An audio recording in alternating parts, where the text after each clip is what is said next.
Okay, urine test positive ఉంది కదా.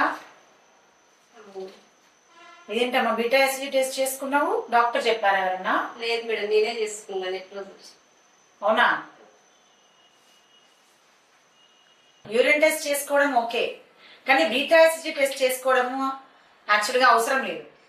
సెల్ఫ్గా అలా వీడియోస్ అనేవి యాక్చువల్గా డాక్టర్స్ వీడియోస్ ఎందుకు చేస్తారు? అసలు నేను వీడియోస్ ఎందుకు చేస్తున్నాను, మీకు అవేర్నెస్ కోసము. ఎలాంటి కండిషన్స్లో తొందరగా రియాక్ట్ కావాలి, ఎలాంటి కండిషన్స్లో భయపడద్దు, ఎలాంటి కండిషన్స్లో మీరు జాగ్రత్తగా ఉండాలని మేము వీడియోస్ చేస్తాం.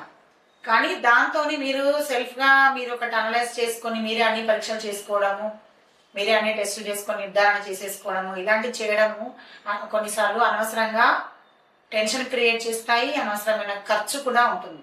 సో ఇప్పుడు యూరిన్ ప్రెగ్నెన్సీ టెస్ట్ పాజిటివ్ ఉంటే బీటా యాసిడ్ టెస్ట్ ఎప్పుడు చేస్తామంటే, ఎప్పుడైతే మనకు డౌట్ ఉంటుందో అది వీక్ పాజిటివ్ ఉంది, లేకుంటే ఏమన్నా ఎక్టోపిక్ ప్రెగ్నెన్సీ ఉంది, ఇంకేమన్నా వేరే సమస్యలు ఉన్నాయి, మోలార్ ప్రెగ్నెన్సీ, అట్లాంటి డౌట్ ఉన్నప్పుడు బీటా యాసిడ్ టెస్ట్ మేము అడ్వైస్ చేస్తాం.